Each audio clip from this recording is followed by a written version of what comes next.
Assalamualaikum warahmatullahi wabarakatuh. Alhamdulillahirabbil alamin.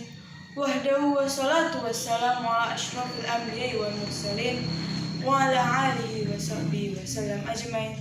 Amma ba'du.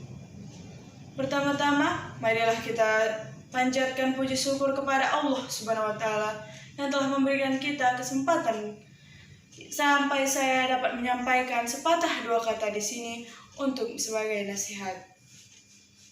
Kedua, salawat dan salam saya sampaikan kepada kruh Nabi Muhammad SAW yang dimana kita tunggu syafaatnya di yaumil akhir kelak. LGBTQ+. Mungkin tidak ada yang membayangkan itu akan datang ke Indonesia. Mungkin tidak ada yang tahu apa itu artinya. Mungkin masih ada yang bingung bila mendengar itu. Apalagi pada zaman sekarang ini banyak sekali istilah-istilah yang sangat-sangat mendominan dan sangat-sangat membingungkan beberapa orang. Jadi di sini dapat kita katakan bahwa LGBTQ+ ini adalah suatu hukum yang bisa kita katakan sebenarnya komunitas yang terlarang, yang haram hukumnya di Islam, yang mana mereka dapat membawa hal-hal buruk yang terjadi di masa lalu menjadi terjadi lagi di masa sekarang ini. Jadi apa sebenarnya LGBTQ+ itu? Dan apa sebenarnya pengaruhnya pada bumi saat ini? Dan apakah kita termasuk salah satu mereka atau apakah kita termasuk salah satu pendukung dari itu? Oleh sebab itu, saya di sini ingin menyampaikan mengenai materi saya, yaitu apakah hukum dari LGBTQ+. Sebelum masuk ke situ, saya ingin memastikan dulu apakah semuanya sudah tahu apa itu LGBTQ+. Jadi di sini dia memiliki kepanjangan, yaitu L sebagai lesbi, G sebagai gay, B sebagai bisexual, T sebagai transgender, Q sebagai queer, Q satu lagi sebagai questioning, I sebagai intense, A sebagai asexual, satu lagi sebagai allies, P sebagai panseksual, P satu lagi sebagai poliseksual, dan satu lagi yaitu non-binary. Nah, jika kita sudah dapat menjamarkannya, ini bisa dikatakan juga sebagai orang-orang yang mencintai sesama jenis dan yang mengubah jenis kelaminnya demi kepentingan sendiri atau demi hawa nafsu tersendiri. Bahkan ada salah satu dari mereka yang bahkan tidak ingin memiliki hasrat apapun kepada jenis apapun. Masya Allah. Jadi, apakah sebenarnya hukumnya di sini? Iya, saudara-saudara tidak salah dengar saat saya mengatakan poliseksual. Nah, poliseksual pun sudah hampir disamakan dengan poligami. Apakah itu memang sama? Apakah itu berbeda?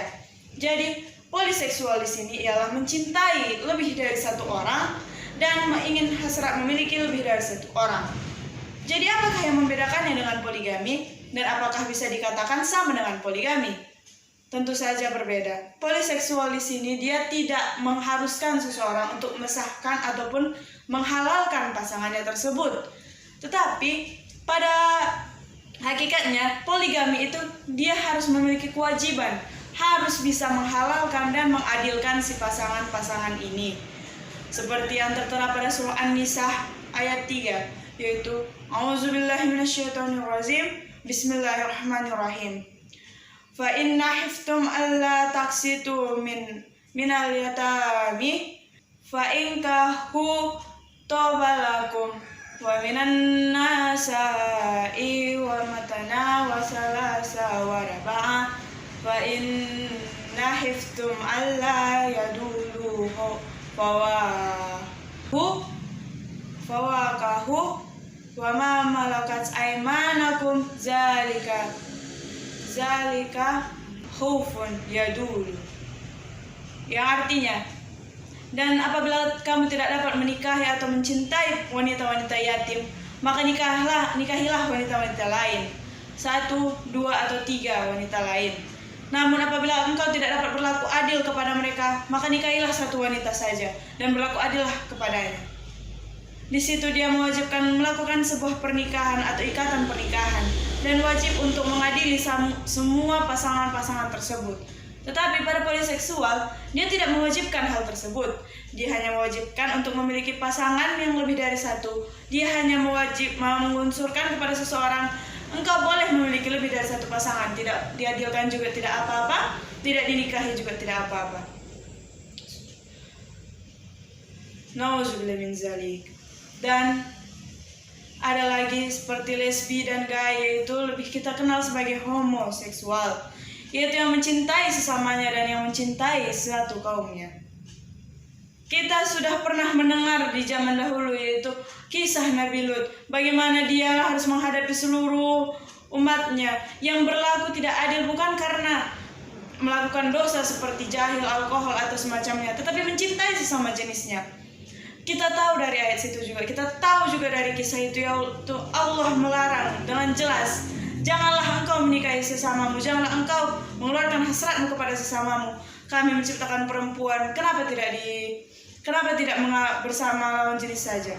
Seperti yang tertera pada ayat Al-A'raf ayat 81 yang mengatakan, A'udzubillahi minasyaitonirrajim, Bismillahirrahmanirrahim. Innakum lata'tuna ar-rijala syahwatin minad dunin nisaa bal antum qaumun musrifun. Dan sesungguhnya kalian mengeluarkan hasrat kalian kepada sesama lelaki. Dan mengapa kalian tidak mengeluarkan syahwat kalian kepada perempuan saja atau lawan jenis kalian? Sesungguhnya kalian adalah orang-orang yang di luar batas. Dari situ kita bisa menyimpulkan bahwa kaum pada saat itu tidak diperbolehkan, memang sangat-sangat tidak diperbolehkan untuk sesama jenis. Karena Allah telah menciptakan manusia berpasang-pasang dengan jenis kelamin yang berbeda-beda. Jadi mengapa tidak dapat kita untuk mengajarkan kepada yang lainnya, janganlah cintai sesama jenis. Janganlah cintai sesuatu yang tidak ditentukan oleh Allah. Ada pula yang sering-sering ini kita dengar, yaitu transgender atau merubah jenis kelamin sendiri. Subhanallah, itu lebih buruk. Nauzubillah, janganlah terjadi kepada kita. Dia terlahir menjadi seorang lelaki, tapi dia merubah jenis kelaminnya menjadi seorang perempuan.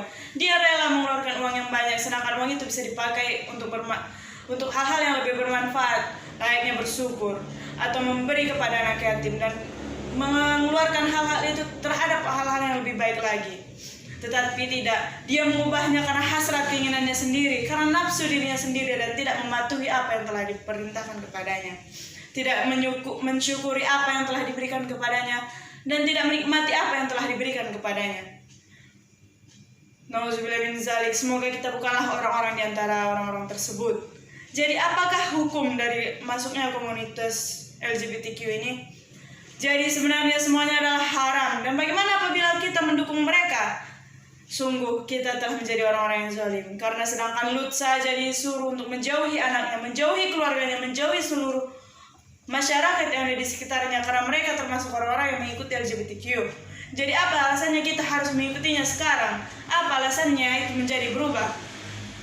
Tapi janganlah sekali-sekali engkau menyakiti mereka, janganlah sekali-sekali engkau menyinggung mereka, karena tidak akan ada perubahan yang terjadi di antara itu. Ajari orang-orang yang telah terlanjur masuk ke dalam situ, tuntun mereka agar lebih baik. Janganlah engkau siksa, karena sesungguhnya penyiksaan bukanlah jawaban dari segalanya. Mungkin cukup sekian yang dapat saya sampaikan. Kurang lebihnya saya mohon maaf. Wabillahi taufiq wal hidayah. Wassalamualaikum warahmatullahi wabarakatuh.